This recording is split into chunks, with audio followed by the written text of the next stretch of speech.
Back to PAC Outdoors, and this is part 2 of part 4 of my Wildcamp Bushcraft cooking system series of videos.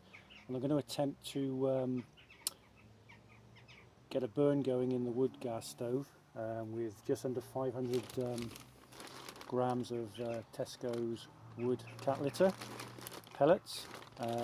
Previous video, part 4, we used just normal wood and got a decent result out of that, so I'm just going to try with a load of cat pellets. So in the bag we have 500 grams, so we'll just load up.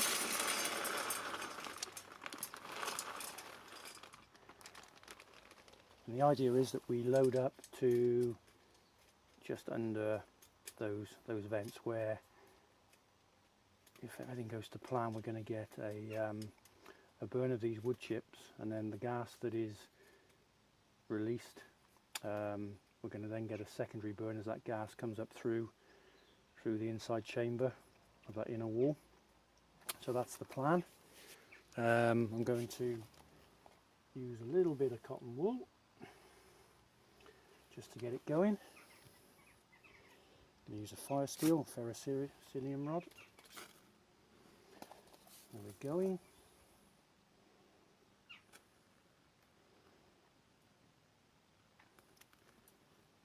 And what I'll do is we won't sit and just watch this burn. I'll keep cutting back and forth to the wood gas stove with the video.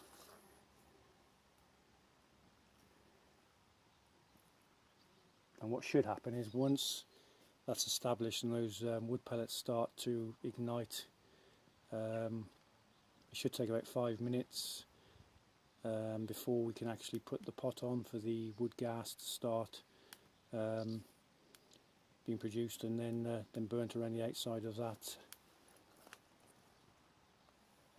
stove. So that seems to be going quite nicely, so hopefully that won't go out.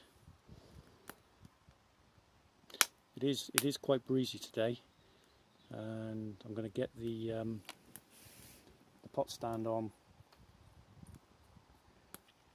as soon as I can once that is established, and I'll come back to you shortly. Thank you. So the fire has actually sort of established itself quite nicely now after a couple of minutes, and the idea is with this is that you load it fully just to a level beneath those vents, and then start the fire on top, and it burns down, so it's in effect an upside down fire to get the gasification to work as efficiently as it can. So I'll come back to you again when the wood gas is actually being produced and being ignited and utilised. So we're now about 5 minutes into the burn, and the wood gas has started to be produced and be ignited around the outside. So what I'm going to do now is put a half a litre of water into the tiffin pot which the wood gas stove nests into. We're going to put it on and see how long it takes us to get a boil, and also I'm going to keep cutting out and back to the wood gas stove so you don't get bored paralysis by analysis of this thing, and we'll see how long we can keep a full burn and a rolling boil going. So 500 millilitres, half a litre of water into the tiffin pot. We're going to put it on the stove now. Hello and welcome back. Well, it's been 5 minutes since we last saw each other. We now have a really good healthy rolling boil, and if I just take the pan off the top, you can see the wood gas being burnt around the outsides of the stove, where it's coming up through those those internal vents and been burnt very efficiently. So we'll put that back on, and we've since actually lighting the stove, it's actually been burning for about 10-11 minutes. So we'll see now if we can keep that pot on a rolling boil. Well, I hope you can see what I can see. We're now looking at the stove and underneath the pot, and we can see those flames licking the bottom of the pot. There's no smoke at all now. There's been no smoke since it's been burning off the wood gas, and as you can see the breeze is affecting it a little bit. It's keeping that pot on a rolling boil. So anyway, we'll come back when there's a little bit more to report. Thank you. So after 17 minutes, we're still going strong. We've got very strong wood gas burn there. Hopefully the camera's picking that up. You can see the vortex of the flames. That's burning really, really hot. Absolutely fantastic. Hopefully you can see that. And what I've also done is filled the lid with water. See if we can get a secondary boil or a simmer in there.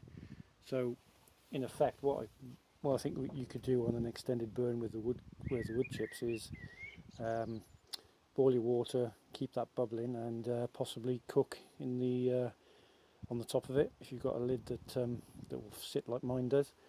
You could fry things, you could cook rice, etc.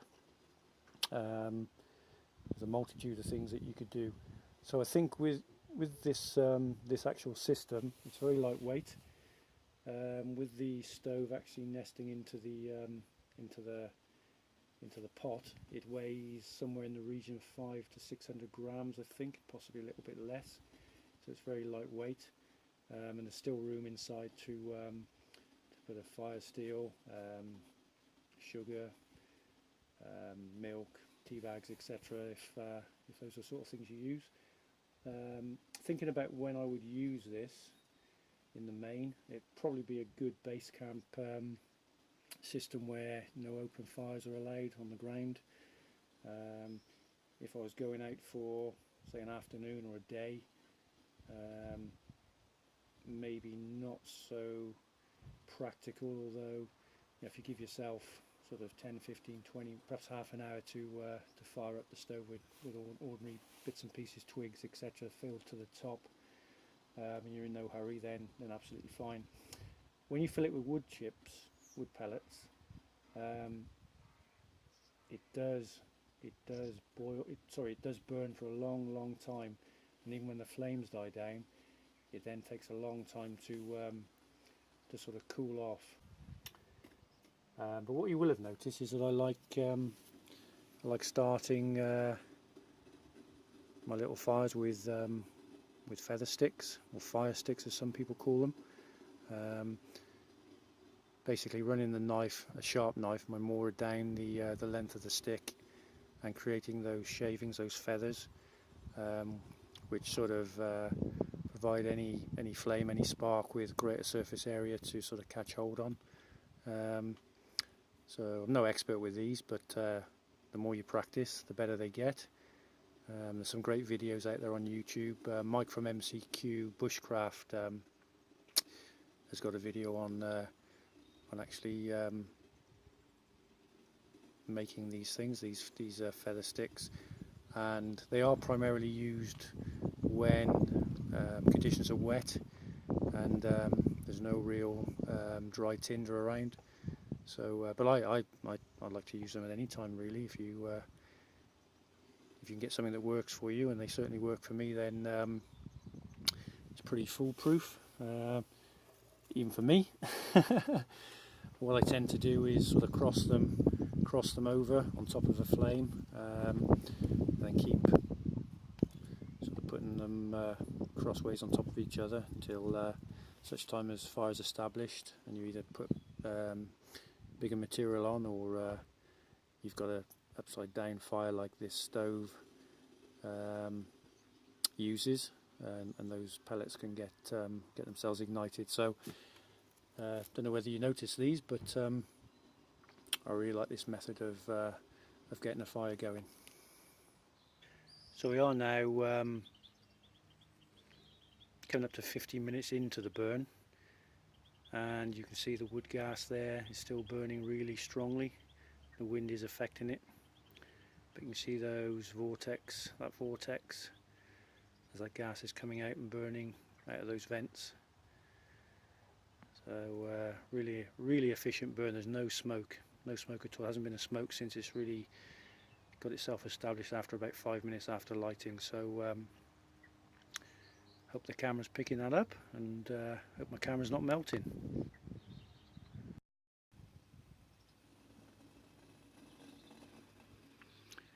So we're coming up to an hour now, and we're still going really strongly. The pot's continuing to be kept on a rolling boil. I've added more water to the top, and that's bubbling.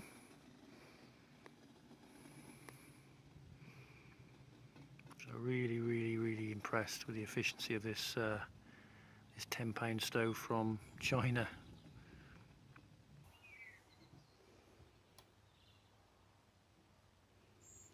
Over an hour in now, and still very strong. So well over an hour in now, and as you can see, still going strong. I've actually put the hobo stove stand for my Kelly kettle on there now, so that you can just see the flames and the vortex in there. We're sort of an hour 5 minutes in now, I think. So still going strong, although it's difficult to say because the wind keeps affecting it, but still very strong.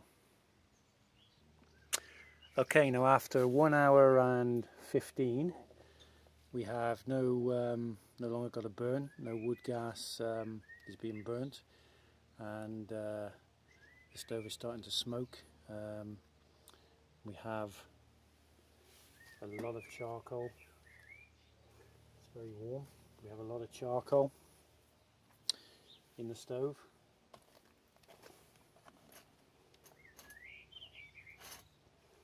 So I'm going to let that cool down, and then probably in about an hour or so I'm going to attempt to just add a little bit more wood and show you how easy it is just to reignite the stove. So about an hour and 15 minutes I think it was from the time we lit the top of the stove. Flames are now extinguished, but it's still very hot, and I'm going to leave it now and then try and reignite it in about an hour when it's had a chance to cool down a little bit.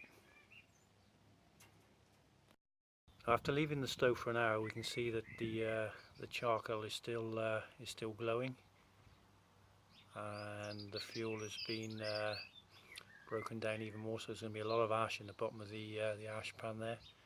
So I'll give it a little bit more time until that sort of goes out a bit more, and then we'll try and reignite it. Okay, so I've just reignited the charcoal in the bottom of the stove, and added a small amount of wood, and as you can see, we've got a really strong flame. It's burning very hot. So in conclusion, after 2 hours, well, after burning for an hour and 15 minutes, and keeping the sort of half a litre, 500 millilitres of water on the rolling boil for an hour and 15, I've restarted the stove with a small amount of fuel. All that was left in there was sort of charcoal and ash, but the stove was still very hot, and here we are now 2 hours later having restarted it. So all in all, a wonderful stove, very lightweight. So allied with the Tiffin pot there with the lid, it weighs sort of somewhere in the region of 500 to 600 grams, and so very lightweight for carrying. We'll use all wild and free fuel, so twigs, sticks, cones, pine cones, etc. So no fuel costs. So all in all, I highly recommend it. £10 off eBay. There's a different design out now with a different sort of stove top and pot stand, which is probably a little bit more practical, but you know, for £10 you can't really do any better than this, in my opinion. So great for, you know, for lightweight backpacking, bushcrafting, wild camping. Probably best suited to sort of base camp where a open fire is prohibited, but it's got a multitude of functions and purposes, and if you're in no hurry to get a brew on or cook your food, then this could be the stove for you. So once again, PAC, thanking you very much for watching. I welcome your comments and questions that you can leave at the bottom. So PAC Outdoors signing out, and I look forward to uploading more videos in the near future and watching more of yours. Thank you very much.